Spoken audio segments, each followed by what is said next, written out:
दोस्तों अपाची के अंदर एक बहुत बड़ी प्रॉब्लम है साइलेंसर साउंड की। आप देख सकते हैं इसका साउंड। तो दोस्तों इसके अंदर मेजर प्रॉब्लम क्या आती है मैं आपको बता दूं। अपाची के अंदर जो इसके साइलेंसर बोल्ट होते हैं आप देख सकते हैं, बिल्कुल पास ले जाके दिखाता हूँ।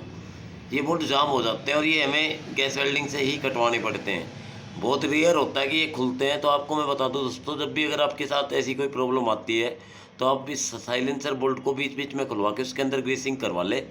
दोस्तों ऐसे में हमें करना क्या है कि हम इसका हेड खोल लेंगे, साइलेंसर उतारेंगे और इसको खराद वाले के पास ले जाके इसके वेल्डिंग से बोल्ट निकलवा के और नया बुश बनवाएंगे।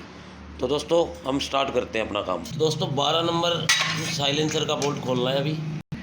तो दोस्तों साइलेंसर खोलने के बाद जो हेड कवर की पत्ती होती है जो फाउंडेशन में अंदर, उसको खोलना है।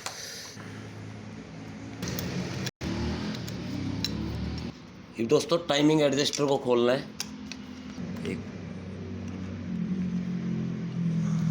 टाइमिंग पैड का नट भी खोलना है दोस्तों। ऑयल पाइप का नट भी खोलना है हमें। अब हमें हेड कवर के जितने भी 10 नंबर बोल्ट हैं वो खोलने हैं।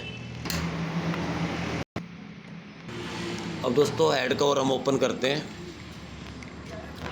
ये हमारे टाइमिंग चेन आप देख सकते हैं। दोस्तों अब हमें ये दोनों बोल्ट निकलवा कर और इसके अंदर नए बुश बनवाने हैं।